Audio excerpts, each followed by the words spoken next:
Footnote number 15.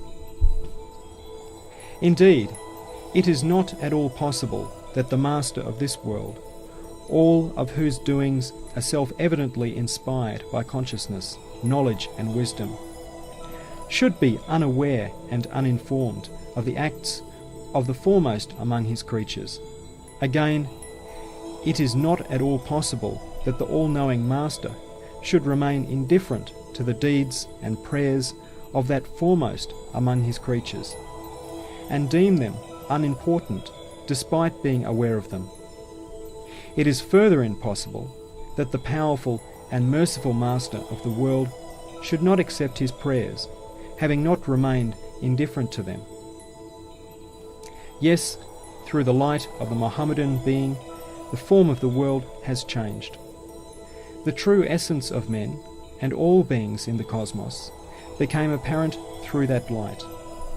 It became clear that they are each missives of the eternally besought one, proclaiming the divine names, precious and profound beings with Allah-given functions and destined to manifest eternity. Were it not for that light, beings would be condemned to utter annihilation. They would be valueless, meaningless, useless, confused, the result of blind chance, sunk in the darkness of illusion.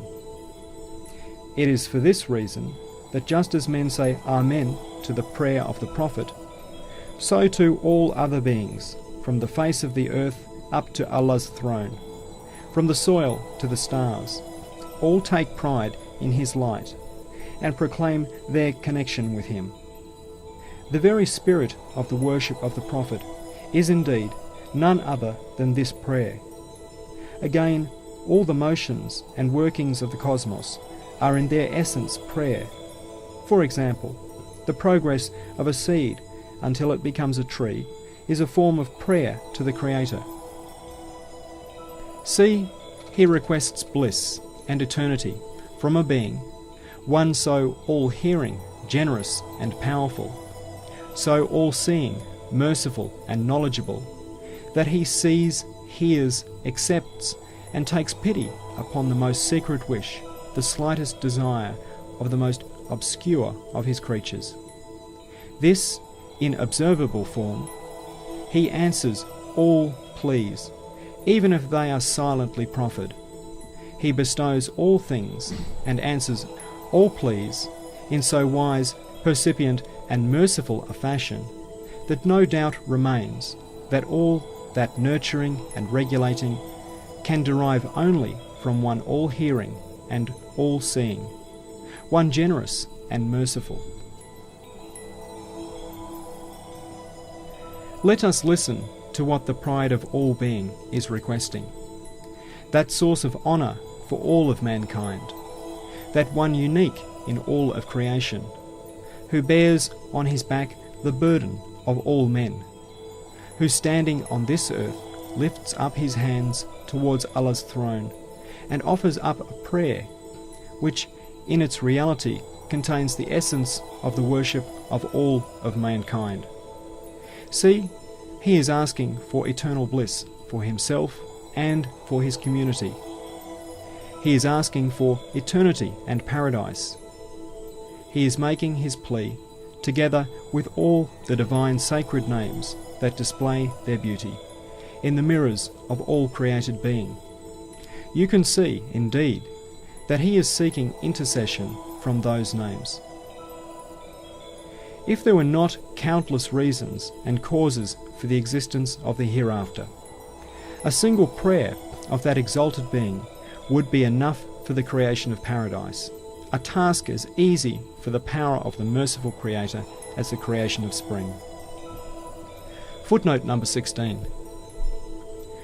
To display wondrous samples of art and examples of resurrection on the face of the earth, that, compared with the hereafter, is like a narrow page, to inscribe and include on that single page, in perfect order, all the different species of creation, that resemble 300,000 separate books, is certainly more difficult than building and creating the delicate and symmetrical structure of paradise in the broad realm of eternity.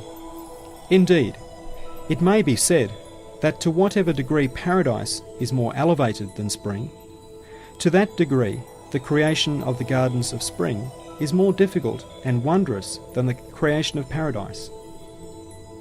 Indeed, how could the creation of spring be difficult for the possessor of absolute power, who each spring makes the face of the world into a plain of resurrection, and brings forth there 100,000 examples of resurrection?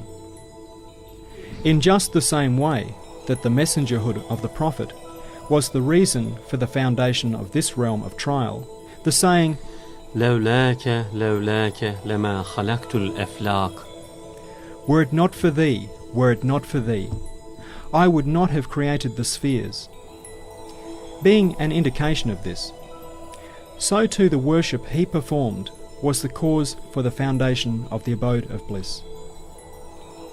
Is it at all possible that the flawless perfection of artistry, the peerless beauty of dominicality expressed in the order of the world, and the comprehensive mercy that reduce all to bewilderment, should not answer his prayer, and thus tolerate an extreme form of ugliness, cruelty, and disorder?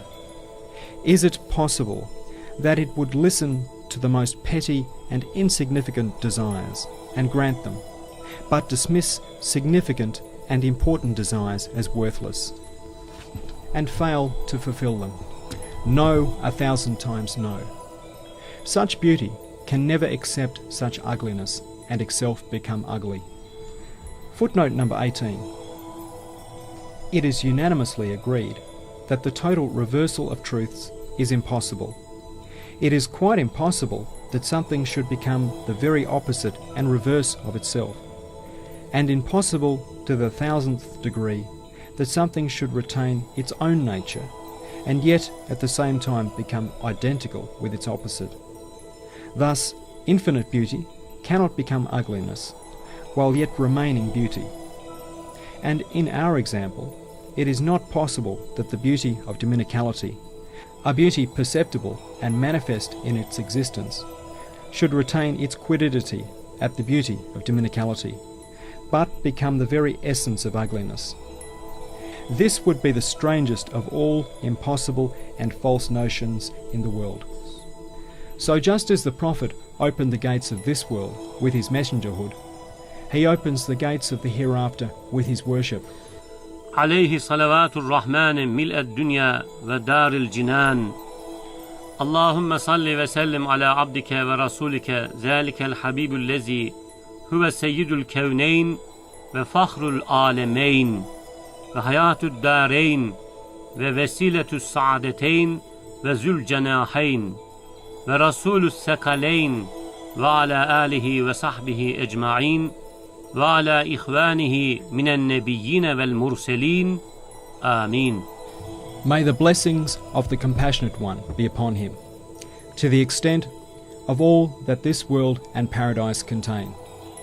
O Allah, grant blessings and peace to your servant and messenger, that beloved one who is the master of both realms, the pride of all the worlds, the source of life in both spheres, the means for the attainment of happiness here and in the hereafter, he who flies on two wings, who is the messenger to both men and jinn, to him and to his family and all of his companions, as well as all his brethren from among the prophets and messengers. Amen. سبحانك لا علم لنا إلا ما علمتنا إنك أنت العليم الحكيم. Glory be unto you. We have no knowledge save that which you have taught us. Indeed, you are all-knowing, all-wise.